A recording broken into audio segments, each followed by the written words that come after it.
everyone, and welcome to China EVs and More, where my co-host Lei Xing and I will go over the week's most important and interesting news coming out of the China EV, AV, and mobility sectors. What Lei and I discuss today is based on our opinions and should not be taken as investment advice. If you enjoy this room, please help us get the word out to other enthusiasts, and of course, tune in again next week. My name is Tu Li. Happy New Year, everyone. And I am the managing director at Sino Auto Insights, a global management consultancy that helps organizations bring innovative and tech-focused products and services to the transportation and mobility sectors. I write a free weekly newsletter that we pull many of our discussion topics from. You can sign up for it at sinoautoinsights.com, which of course I encourage you all to do. 新年好, Lei, can you please introduce yourself? 新年好, 新年好. This is your co-host Lei Xing, former chief editor of China Auto Review, and this is episode number 98. A happy Friday, special Friday edition, last working day of 2022, last episode of 2022. It's unbelievable that it's the end of 2022 already. And we should pat ourselves on the back. This is episode number 98. But once we get the Zach Anderson Max episode out... That's on me, so apologies for that, Lei. Apologies. That's fine. So this will actually be the 100th episode that will be published, if all works according to plan. So, jeez. Yes. Congratulations, Lei. I think it's quite an accomplishment, man. Yeah, we're going to be going into our third year of doing this. Hard to fathom.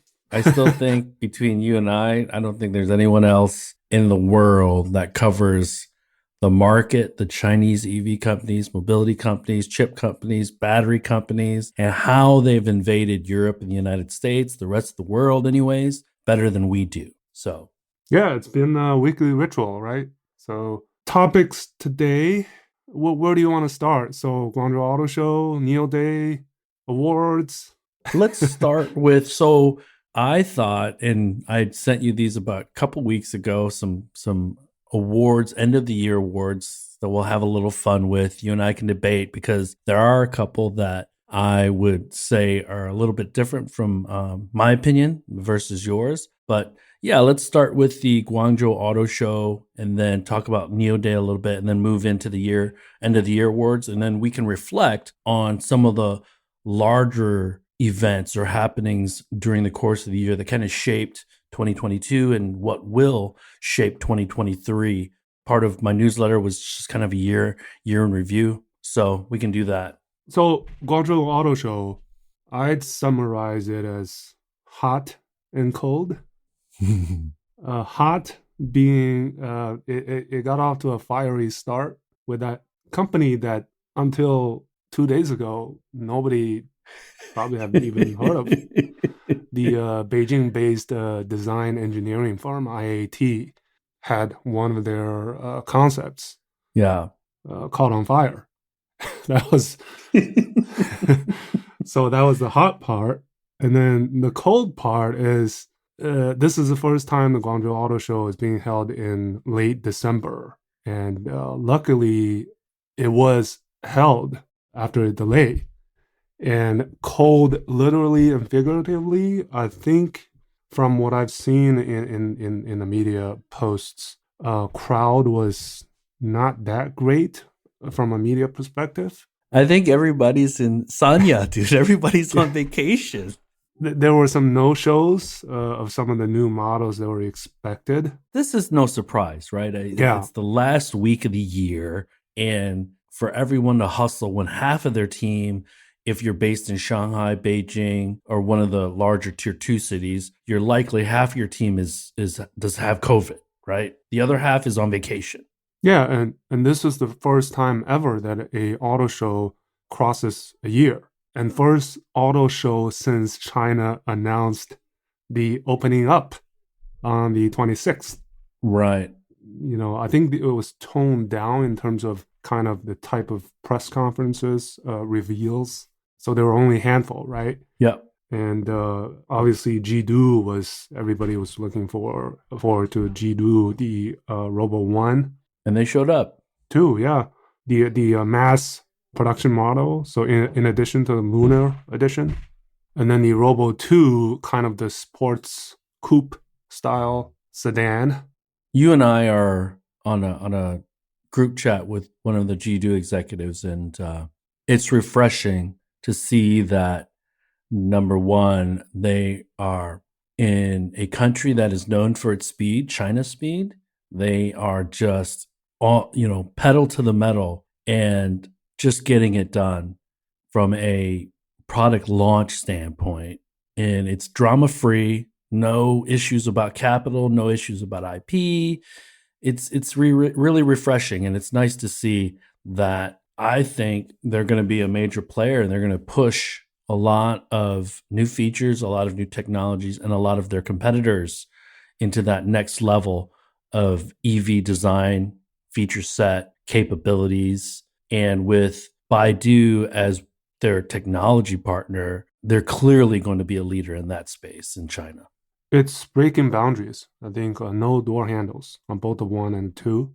The A pillar screen almost, right? So right now it's just about execution more than anything else. Yep. Joe said it's day 669, so less than 2 years after official formation, right? Next step is deliveries in Q1, perhaps, of next year. And the O2 will be for 2024, I guess. They've doubled the book on the lunar edition of the Robo One from 1,000 to 2,000 units, right? Right.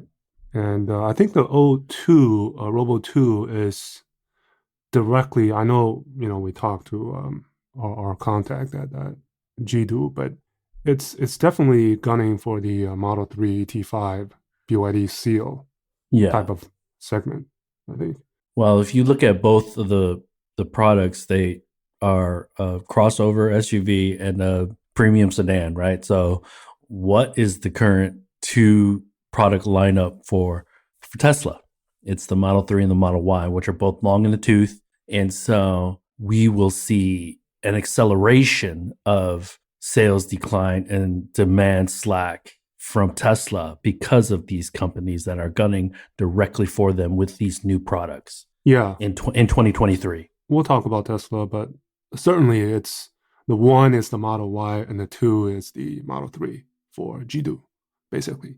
So actually I think it was actually, just not too much, I guess, I wouldn't say fanfare, but it was a kind of normal press conference, right? No drama. Which builds up CES and it builds up the Shanghai Auto Show in April of next year. Yeah. And down the Jidu, but right off the bat, Li Auto stole the spotlight by announcing they're delivering 20,000 vehicles, 10,000 each for the L9 and L8 at the Guangzhou Auto Show. So I think that was a big news. Congratulations to Li Auto. That's a big number and in a very challenging environment. So yeah, they had, and the L7 is launching on February 8th, I believe. That's coming next year, and then plus their first BEV model. So that is going to be big for them. The BEV model is going to be big. See, even without, that's how you make noises, right? Even without a new reveal, you can still make announcements. That kind of like, we're throwing down the gauntlet, right? We're 20,000. And Neta, I think they did not show the Neta E, the kind of the sports coupe, right? But they did announce that they're going to deliver over 150,000, becoming the first smart EV startup to get to that annual threshold. Right. So that's important. And then I think the only model that was making a lot of noises or dunking on other people was the Ion Hyper GT. Right? Yes. So a lot of dunking on the Model 3.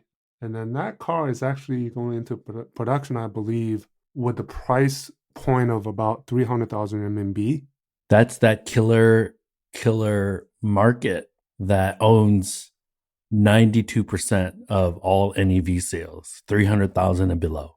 Yeah, and I think that model is actually a direct competitor of the Robo 2, almost, based on the size and the styling, I think. I think we'll see a lot of copycats of the Robo 1 and Robo 2 in 2023 and 2024, where there'll be full screens for the front console, no physical doorknobs. I think we'll just see a lot of copycats, right?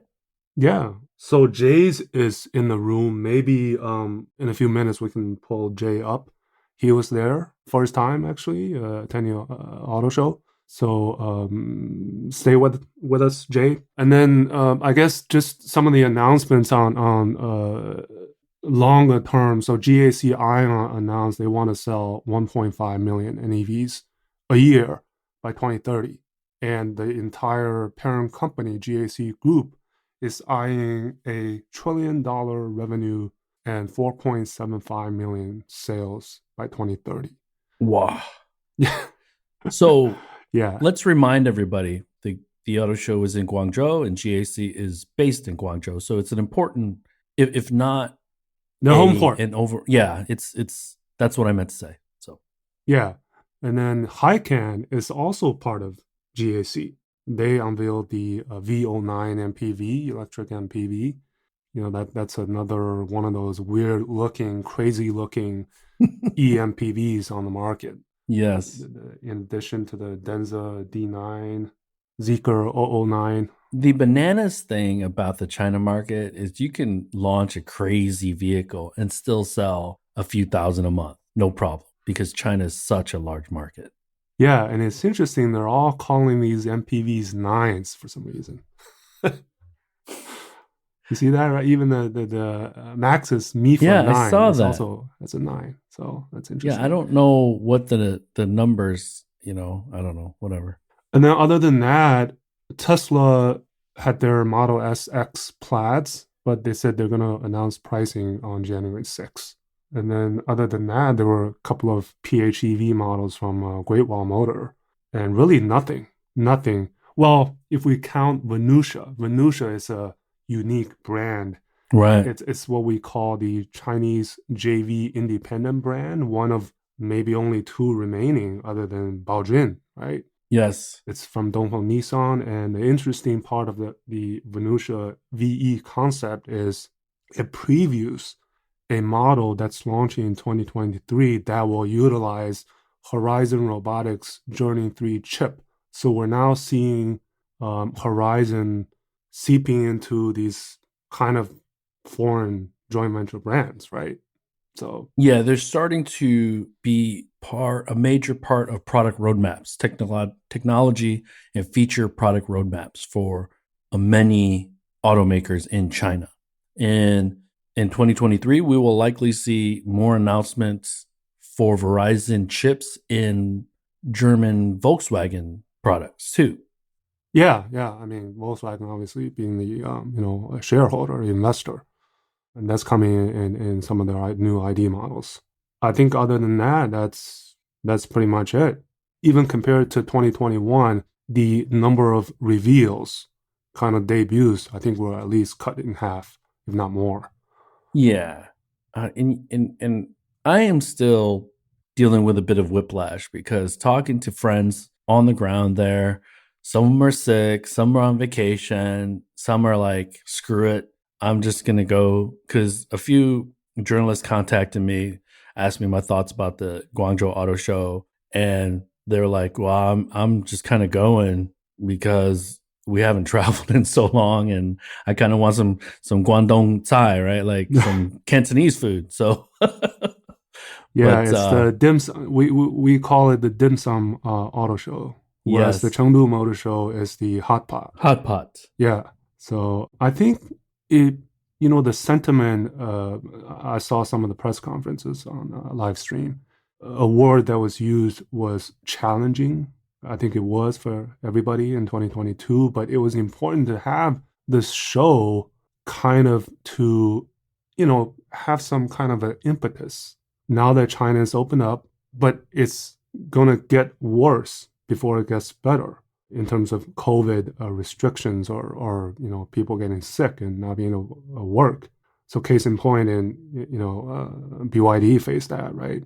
Tesla somewhat. So I think this was a show. I think always Guangzhou is the show at the end of the year that kind of gives you hope for the coming year, and that's what you try to do. And we should remind folks in the West that in China, normally pre-COVID, Christmas was a Western thing, so expats celebrated it, but Chinese New Year is the big one. So everybody's normally still working, not really taking time off at this time of year. Local Chinese is what I mean. And then they take Yeah. 2-3 weeks off at Chinese New Year. So this is why it's a little bit surprising to Lei and I that they don't seem to be as like normal working, and so that's a little weird to us. So Yeah. And also interesting today is the Laba holiday. So on the lunar calendar, it's the 8th of the last month. yeah, And it's kind of signals kind of the start of Chinese New Year. And the season. actually, this year we have two Labas because the previous Laba was in January. And with the early Chinese New Year, I think we would expect pretty bad numbers in January. I think Q1 is going to be pretty challenging. Just in general. I think that's the consensus from the industry, and hopefully it'll get better as the year goes on. An early indicator as well. I read an article just before I jumped on that said TSMC has gotten some cancellations from their tier one clients, meaning that the GMs, the Volkswagens, are reducing their order book for at least the early part of the year. So that likely means they're seeing a bit of softness in demand on the sales side as well, globally. So yeah. So and the only other new launch was from the foreign brands, at least, was the Audi, the imported RS e-tron GT. I was close to 1.5 million, but that's right. No news, and it gets no news. Yeah. Yeah. So still Chinese dominate all the headlines, pretty much. Which is, I have to say, still surprising.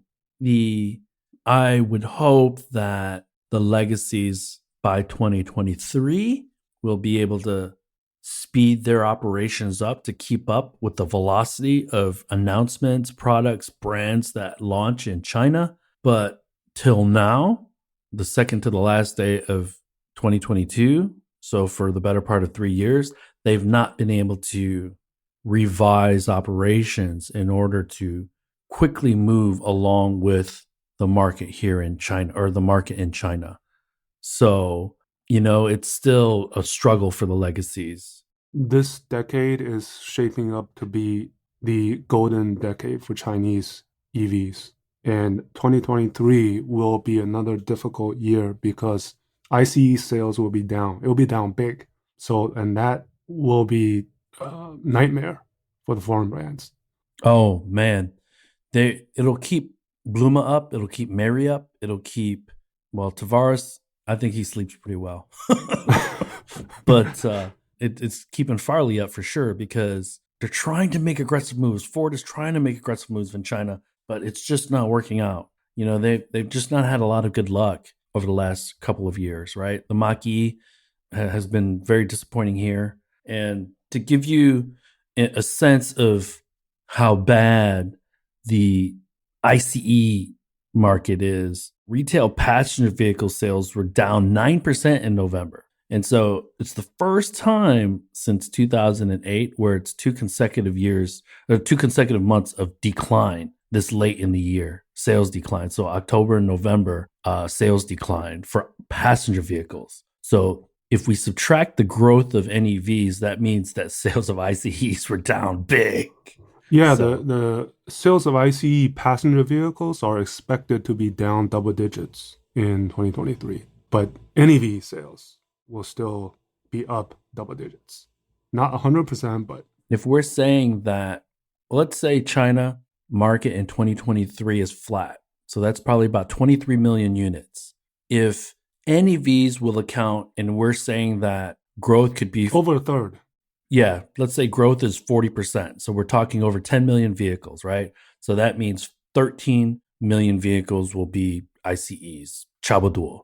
And so that pie is getting smaller and smaller for all these legacies because and that means customer acquisition costs on the ICE side is going to be higher. The operation cost for running those ICE factories is going to be higher because now we're selling less vehicles. So everything gets tougher for the legacies operating in China specifically. Yeah, the other thing I thought was interesting was this Toyota Crown Cross Sport that was launched in the 300,000 RMB to 400,000 RMB, and it's an ICE, it's a hybrid. A little bit perplexing. So Toyota is holding on to that hybridization very dearly. The PHEVs, they at least for BYD they're doing well, right? For the legacies, they're not doing that well, right? Toyota, the PHEVs for Toyota aren't selling that well in China, but the which be the Seal, is it the Seal, the BYD PHEV, the one that's selling like 60,000 a month. Anyways, I forget the name, but BYD is selling a lot of PHEVs. That's for sure.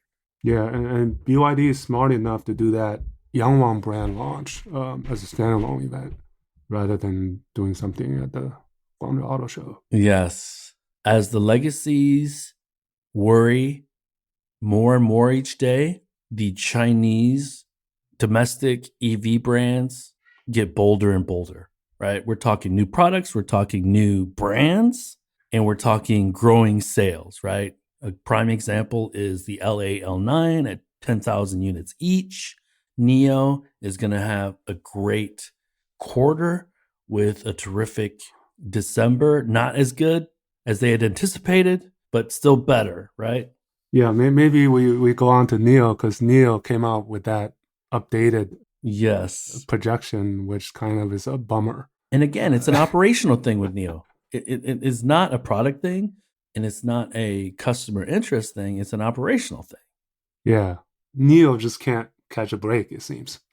But overall, I think from the NIO there, I think we're seeing these pieces starting to come together. And the way I would summarize NIO Day is 4 new products, 2 Easter eggs, and some good old dunking on ABB. Plus, Li Bin said later that they want to surpass Lexus. Yeah. That's the first little mountain that they got to climb over, and then it's the ABBs. That sounded like he made it sound like that was a done deal. Like it's gonna happen. It's not an if, it's a when. So that's the level of confidence that he's showing, right? The thing is, Lexus is sales is on its way down. They're facing some issues, as the other foreign premium brands. Right now, the best premium brand in China is NIO. Full stop. So from a momentum standpoint, from a strength of product standpoint, from a customer engagement and loyalty standpoint, I think it's all cylinders, firing on all cylinders. So yeah, and my personal favorite was I like the ES8, all new ES8 better than the EC7 one, and then I think people might be overlooking the fact that when we talk about NIO, people think NIO is a battery swapping brand, but it's not because of that new ultra fast charger that they announced. Yeah, and that complements the 3rd generation swapping stations. It's part of their whole energy. This is that fine line they need to tread, right? Because they're building out swapping stations. I think they've gotten 8 now in Europe. So 10, I think. Yeah, 10, sorry. But which one is the priority? Because investing in both seems like a burden that they should not try to take on. Yeah. Let's get to our best of the year, worst of the year awards. What do you think? Yeah, sure. So how do you want to do this? So you gave me that list. Let's just go through it. You go through one, I'll go through the other, and then I'll tell you if I agree or disagree or I have a different take.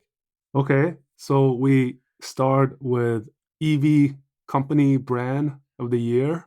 Who else? Uh, it's got to be BYD. I completely agree. They've taken over, in my opinion, for Toyota as the global machine, automotive machine that just keeps on humming, just keeps on moving along. And I think 2023, they'll finally be recognized globally. And one of our friends on Twitter, I forget his name, but he had openly tweeted, why aren't the automotive analysts in the West covering BYD? Well, they are now. I think more so. Yeah, more so, but I don't know if they have any interest in going to China, right? To check everything out. And so, unfortunately, that's probably going to be their downfall because all the Western auto analysts, three in particular that I talk about regularly, just kind of really suck. So, but their job is to sell reports, not to be actually very good at Yeah, analyzing the auto market globally. So, I agree with you 100%. BYD, company of the year. Now, EV design of the year, who did you have? I had Jidu Robo One, simply for breaking boundaries, literally. I agree. I think that they are the first company to go. It brings me back to Byton, right? That coast to coast screen. And, Frank had really, really emphasized that it's actually not three screens put together, it's one large screen. I think that's a major differentiator. And I got to And see the prototype, no buttons, no physical buttons. So will it be? no door handles. Yeah, and no buttons, no door handles. Will it be polarizing to some? Not as many in China as probably the rest of the world, but yes, it is pushing boundaries for sure. Yeah, and also just to add back to the auto show, one of the important features is this thing called PPA, which is point-to-point autopilot. Yep. That's basically AMP 3.0, and that will compete with the Xpeng City NGP, the Huawei's NCA, these type of city environment driving point-to-point level 2 plus ADAS. So that's important. And remember also, Lei, that it's going to be the back end data that it's using is going to be Baidu's. So it's going to be a pretty mature data set and hardware software stack. So Jidu is going to come out of the gates pretty mature on that side of it. So Yeah. And then EV product of the year, I had ET5 because so much is riding on this one single vehicle, and it's the only model among NIO's lineup that is less than 400,000 RMB, by the way. yes, I completely agree with that. And we've just seen there's still people that order this, I think at the very beginning, starting to take deliveries. So ET5 is a model that we're all expecting to be above 10K a month sometime next year. So it's a lot is riding on this vehicle, I think. I'm saying end of the year it could be close to 20. And I saw that lead times are now down to 9 weeks, 10 weeks on the ET5. So Yeah. the next is EV person of the year, and I agree with you here, Wang Chuanfu, who is the founder CEO of BYD. And we'd mentioned company brand, so this makes a ton of sense that Wang Chuanfu would be the executive of the year. So, Yeah. or person of the year. Person of the year. And then we have the EV executive of the year. I had Tom Zhu because how he was thrusted into the spotlight from that Ping West article. Yeah. But how I don't think there's one other person that's more important to a company in terms of operations and manufacturing than him. I will. So we did not draw the box or agree on the box to draw to play in. So I'm going to say Doug Field of Ford. Oh, okay. So as the EV executive of the year, because to me, Tom is not going to help Tesla existentially. Doug Field is really trying to change a culture. He's trying to change how Ford does things, the products that it launches. And so that's how I looked at that. Because I thought we were only talking about China only, Yeah. either So Chinese companies or foreign next time, companies in China. next time we'll draw the box. So but also noting that recently Tom Zhu he's no longer the legal representative, for China. right? But I think I don't know. I think he's still going to play a very crucial role in some of these production ramps going Well, forward. because right now there's just a ton of slack in demand supply, at least in China, which throws off all of the other factories. So EV product of the year, pivot EV of the year, product pivot. pivot of the Yes. year from the Li 1 to the Li 8 in just a few months. So I agree think with that's a that. no-brainer. Yes. Yeah. But they shot themselves in the foot on that one, right? So Yeah. The most disappointing EV flop or most disappointing EV flop of the year. I had two models, the Xphone P5 and the Mustang Mach-E. Which one would you? I would say the Mach E is a bigger flop. I think so too. Yeah. I don't know. Excuse me. I still don't know how many they're selling a month, and so which tells me that It's probably three digits. yes, that's my assumption too. And I think also I remember you probably do as well, going back to the April 2021 Shanghai Auto Show, the fervor, whether it's from the industry or from the media about this made in China Mach-E, that was so high, the expectations. And then now, I do yeah, remember way back in April 21 when I was at Shanghai. That seems like forever ago, by the way. The buzz at the Ford booth was pretty high because not only of that Mach E, but the EVOS and the Zephyr Reflections, but they're both ICE vehicles, and so that's how quickly the excitement went away because the momentum from the Mach E and getting to production took so long. I think it lost a lot of wind in its sails. So, I mean, that shows if an excitement for a product like a Lee One can go away in an instant, then, right? oh my God. Yeah. Yeah. So, but for that was to your point, and we go back to the pivot, but the Lee one went from like selling 10,000 to selling zero in like 2 months, right? Yeah. Breakout EV brand of the year, you have Zeekr. They got to 70,000 units ahead of time Yeah. And for one car. for O one for a car that had a upgrade, OTA upgrade on the chip. Yeah. So, I kind of want to say Netta a little bit, but Yeah, yeah, yeah. I just can't, I don't have visibility into who they're selling these cars to. And so I think you might also believe a good portion of Netta sales are to fleet.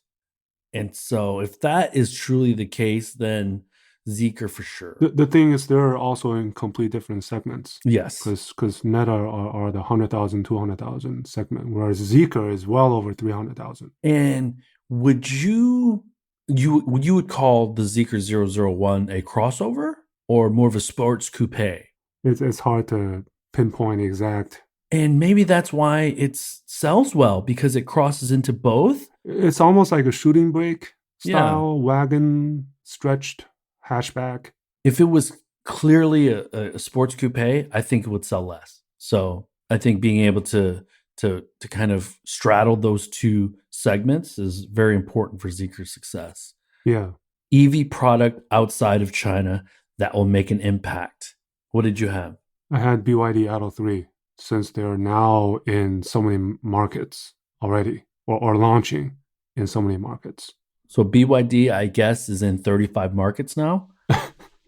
And Something like that. I had said what two episodes ago that I could see, barring any production or any export issues, or the choice by BYD, that the Atto 3 could become a top 5 selling vehicle in Europe in the next 20 months.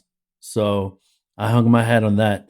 And yes, I think that it's the perfect combination of feature set, price, and attractiveness.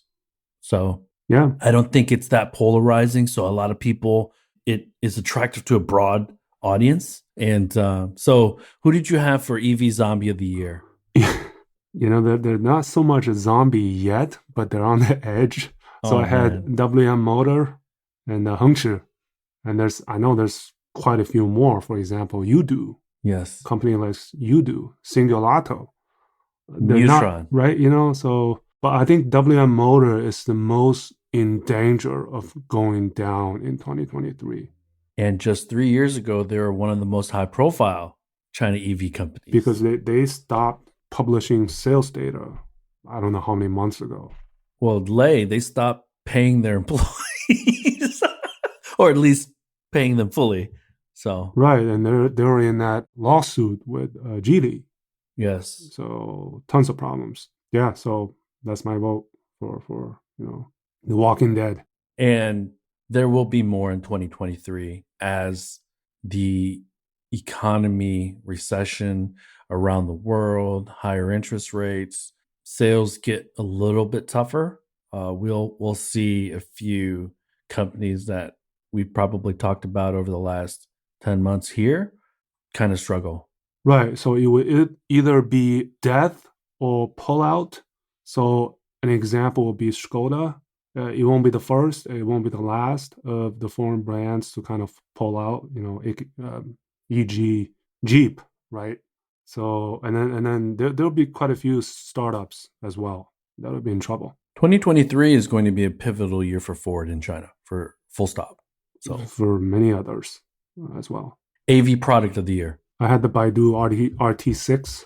250,000 RMB, 8 LiDAR robotaxi. Yes. And we still do not know who's going to be manufacturing it, but it is supposed to hit the road sometime in 2023, likely second half of 2023. I did break some rules and jumped in it when I was at the depot in Yizhuang, and it is pretty impressive for a $37,000 vehicle. Now, how many they're going to sell, I don't know, or how many they're going to put on the road. We'll see. But Well, we speaking of Baidu, we did hear about their latest update on the AV rollout. So they got that yes, fully driverless license in the Beijing Yizhuang testing area, and they plan to have 200 robotaxis added, I think, but in 2023, covering 100 kilometers total in China. So yeah. So we have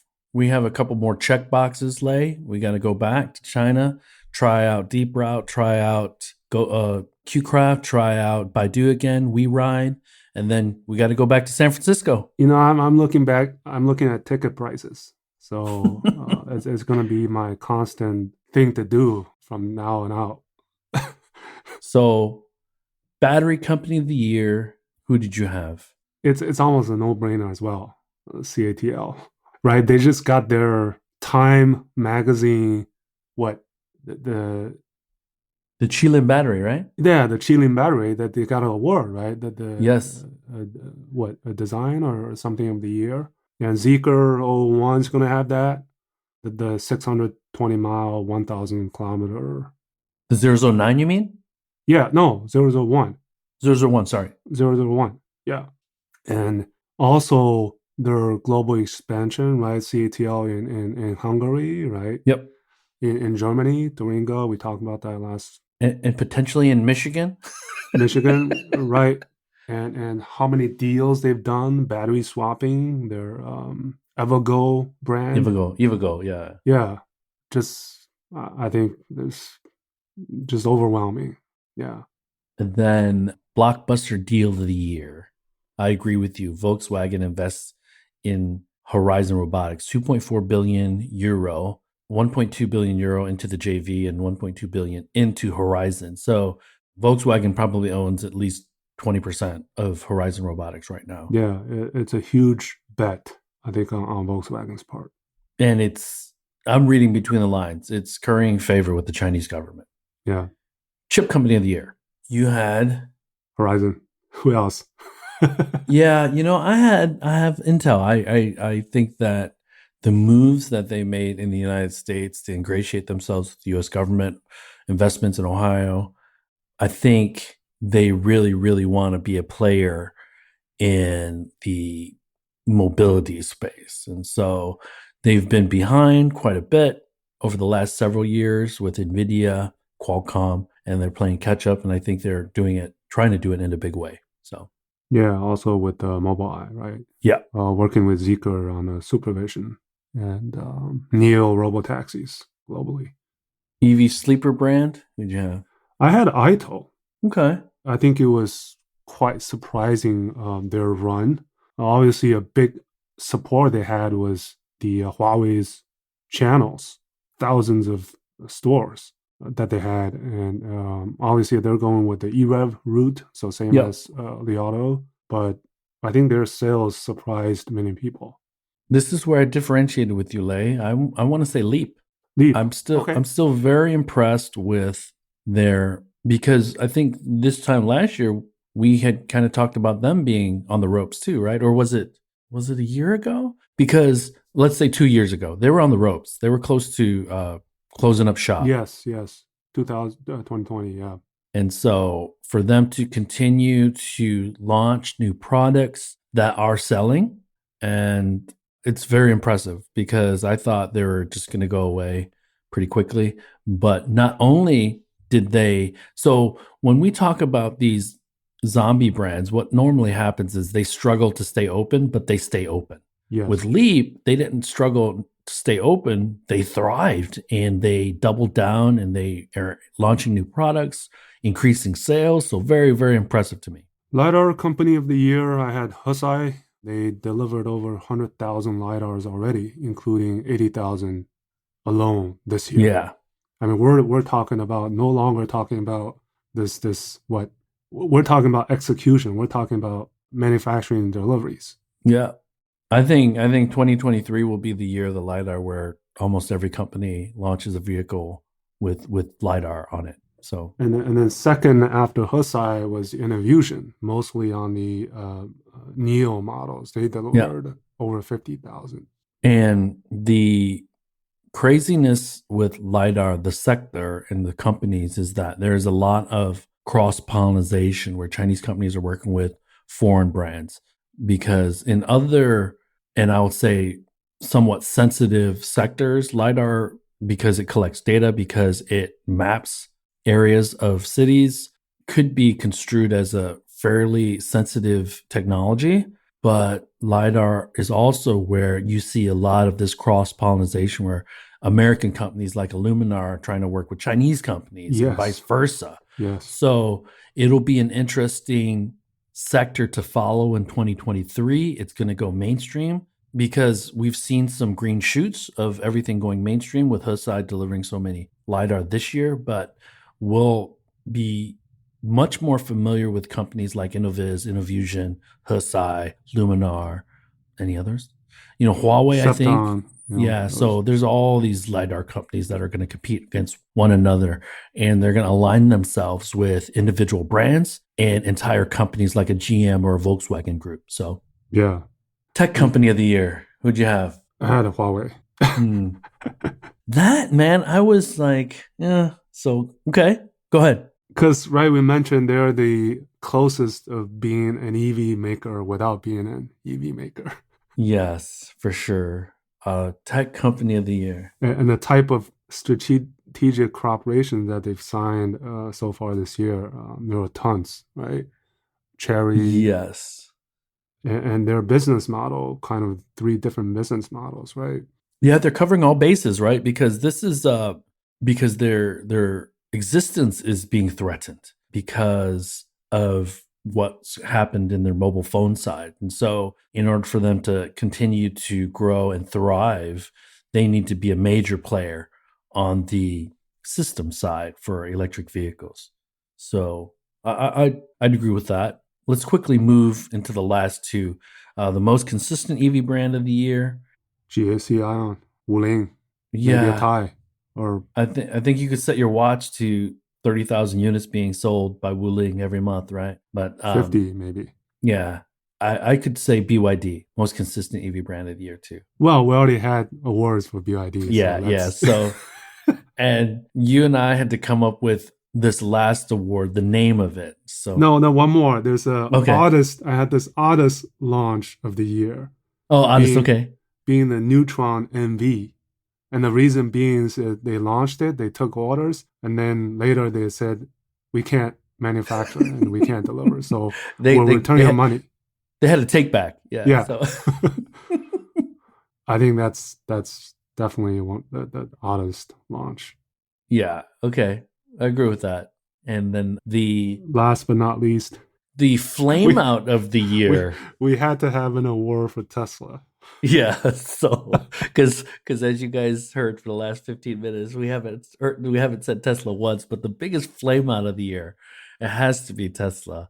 70% down share price. They're still the most valuable automotive company in the world, but it has been a tough year for Tesla shareholders, not only because the controversies that Elon has created when he acquired Twitter, but we all know now, it's common knowledge that there is softness in demand for their vehicles globally, not just in China now. So 2023 will be a pivotal year because we have to see what refreshes they have, whether they can get Cybertruck on the road and 4680 into mass production. I think if we see that, there's some upside. So And also interesting looking to look forward is this new IRS language that was published yesterday on how some of these vehicles can get that $7,500 credit, and you have the Tesla Model Y in different tiers, the 80,000 cap and the 55,000 cap, depending on the 5-seater or 7-seater. So that was kind of weird. yeah, And what kind of credits that they can get, or whether we'll see a price reduction in order to meet. But we still need until March to see the final kind of yeah. wording, right? Yeah. So it is 12:57, Lay. We've spent an hour talking to each other. So let's open the room up and we can go over some of my big news of the year in review newsletter. But we also, and I forget to check this, but we also got some questions in the chat. So Oh, yeah. or DMs. So if anybody has any questions, feel free to raise your hand. We can bring you up, answer any questions that you have. But let me take a look at this here. Swapping is DOA. Okay. I think NIO would argue against that, but okay. And I don't know if swapping is DOA in China either, by the way. What website can check EU auto sales by model? I am not sure, to be honest with you. There is a couple, Matthias Schmidt, I think, if you follow him on Twitter, I think he has sales in Europe on a monthly basis that he posts. What is the reason? Well, we kind of talked about it, right? Yeah, The so reason for the NIO not selling 10K. per month. It's coming. I think just matter of getting over those hurdles. Any special message from NIO in Guangzhou Auto Show? They're No, largely quiet because of NIO Day. I think they've given out all their messages either at the NIO Day or post in some of the post interviews of the trajectories and that statement on December deliveries. So let me just summarize some of the notable news this year that I wrote in the newsletter. I think that big news coming out of the United States was the Inflation Reduction Act that you and I are helping pay for as U.S. taxpayers. Lay. It is going to be at least a $500 billion, $528 billion, but it'll likely reach the 1 trillion, 1.2, 1.4 before it's all said and done. This includes $7,500 in subsidies for, and you know that I'm looking for an EV right now in the U.S. market, and it includes a $7,500 subsidy from the U.S. government for North American manufactured electric vehicles.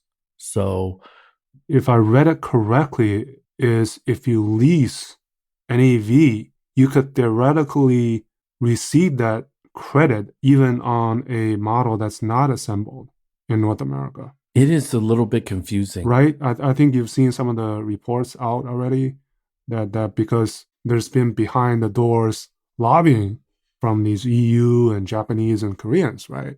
Yeah. So that would be interesting to see. And the language will not be frozen until March now. And so I think that lobbying is continuing to happen. It was supposed to be frozen by January 1, but I think that's still trying to be sorted out. The other, a couple of important news that I thought was pretty significant. VW Group announced that it's going to begin exporting Chinese made cars to Europe starting in 2024. So it kind of puts protectionism on its head, because now that Volkswagen Group is going to start shipping from China, what do we do here?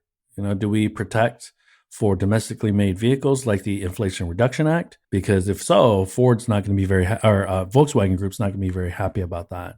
And TSMC, who has been in the news throughout this year, they have announced that they're going to be investing $24 billion in Arizona to build 2 fabs. And they're going to be building smaller than 4 and 3 and 2.5 nanometer size chips. So I think that's pretty important. Lastly, I thought the news about Too Simple and the drama over the last 6 months has been, well, more than 6 months, because they had their accident in April, and then a lot of trouble started late summer, was it, Lei?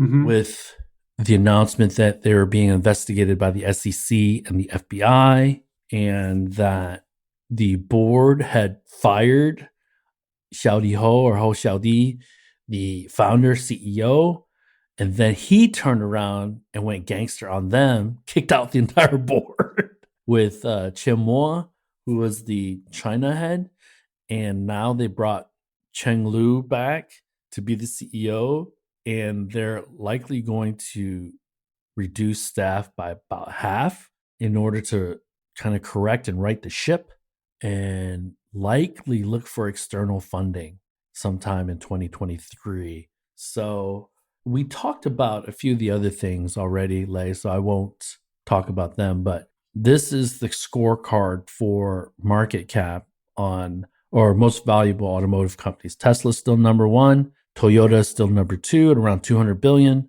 BYD is a $140 billion company or something like that. Porsche is number 4, and Volkswagen Group is number 5. So Volkswagen Group was number 3 at the beginning of this year. Porsche was not on the list. So lots of changes from the beginning of the year to the end of the year, and there's likely going to be even more in 2023. So Yeah. what I'm all set, Lei. I don't have any other questions. Yeah, Or so any Tesla, other. I don't know, they lost what, 700 to 800 billion dollars Yes. in value in the Yeah. last how many months? And then the only other thing we should mention is the VinFast and the Furious.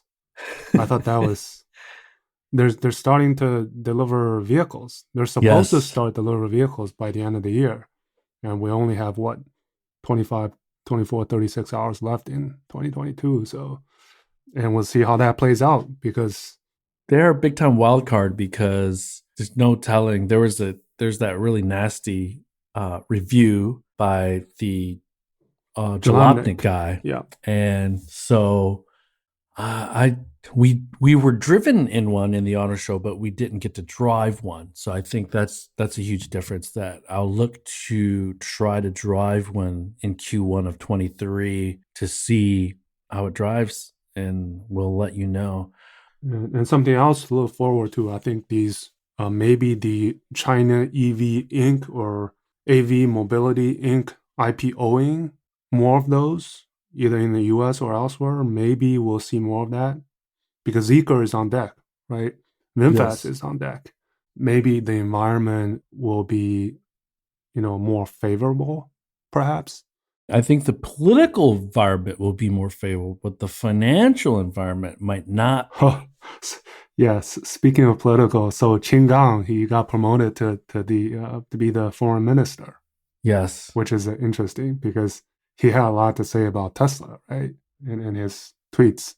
And I was lucky enough to speak to him at the Detroit Auto Show. So, and of course, Elon is very effusive of China. So that that needs to play itself out in 2023 as well. So Yeah, but I guess, if we can summarize maybe the full year China seeing out of all the Black Swan events, this latest opening up play and just the total canceling of the zero COVID policy, I think was the biggest Black Swan event of the year. yeah, that is. I should have mentioned that, Yeah. but it was kind of like we kind of talk about it all the time. So it's like, I think it trumps everything else. well, the other thing that I think is very important is that the United States doubled down, restricted more chips from being sold to Chinese companies. They restricted U.S. citizens, green card holders, and permanent residents from working. So I'm sure that's in the back of the Chinese government's mind, and whether there will be a retaliation or not will likely happen in 2023. So we'll have to see about that. But let me say this, Lei, because when we speak next, at least with our audience, it'll be in the new year. So wish you a happy new year. Wish our audience a happy new year. Thank you for listening, everyone. And just the few things from my side. So I will be at CES next week. It's a pity you're not going. So we'll figure something out because I'll be there pretty much the whole week. So we'll figure out how we do our next episode. The latest news, as you've seen from Bill in the chat group, is CES is requiring those that are entering from China, mainland, Hong Kong, to have a PCR test. Yes. Upon arrival, if you arrive on January 1st or later. So that's And there's no telling right now that you would get results. Yeah. From if you got tested in China, there's no telling if you would actually get your results in time to get your flight. But I heard that you don't have to get it in China. You can get it once you arrive. So that's good. But January 8th, China opens up officially. Wow, that is nutty.